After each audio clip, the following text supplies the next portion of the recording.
Au Niger, la junte militaire au pouvoir a abrogé lundi une loi qui criminalisait le trafic de migrants depuis 2015.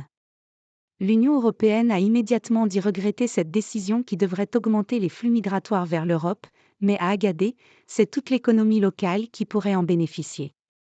Depuis le 26 novembre, les passeurs de migrants ne sont plus considérés comme des criminels au Niger. À Agadé, grande ville du nord du Niger, cette décision a été accueillie avec joie par les habitants.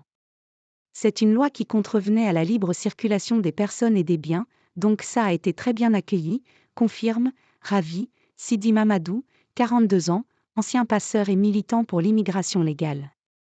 On va se remettre au travail, si on voit des migrants, on les transportera. L'annonce a été faite lundi 27 novembre à la télévision par la junte militaire, qui a pris le pouvoir fin juillet après avoir renversé le président Mohamed Bazoum, le président du Conseil national pour la sauvegarde de la patrie, CNSP, le régime militaire.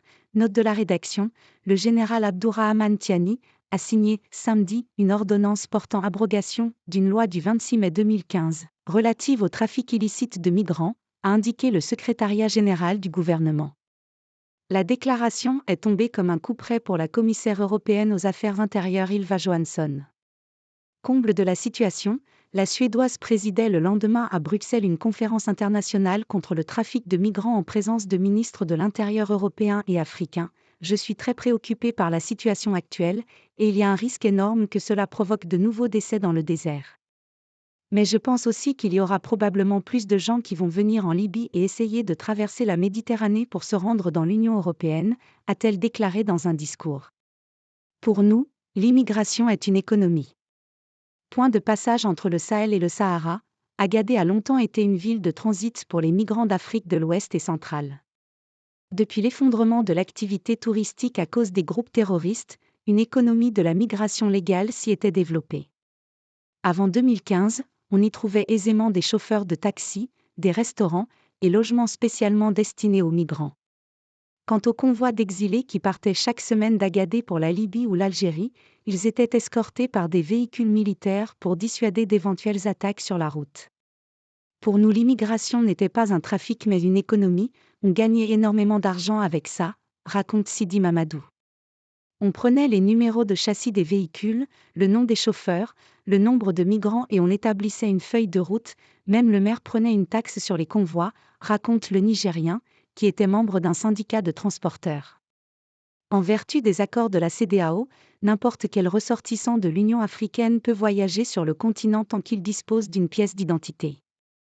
Entre février et juin 2016, l'Organisation internationale pour les migrations, OIM, a ainsi dénombré plus de 300 000 personnes transitant par le Niger en direction de la Libye et l'Algérie, avec l'Europe pour objectif.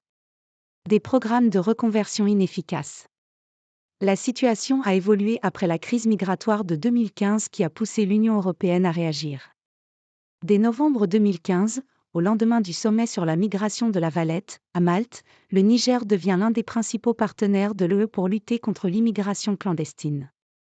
En échange d'une loi interdisant le trafic de migrants, Bruxelles s'engage à financer la reconversion des quelques 7000 acteurs de l'économie migratoire de la région. Les passeurs d'Agadé ont bien tenté de s'y opposer, en manifestant dans la rue avec leurs syndicats, en vain.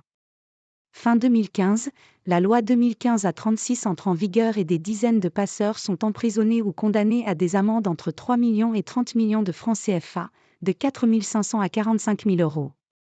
Un beau matin de 2015, on nous a dit que c'était illégal et criminel, et les jeunes ont commencé à être arrêtés avec leurs biens, raconte Mohamed Anako, président du conseil régional d'Agadé.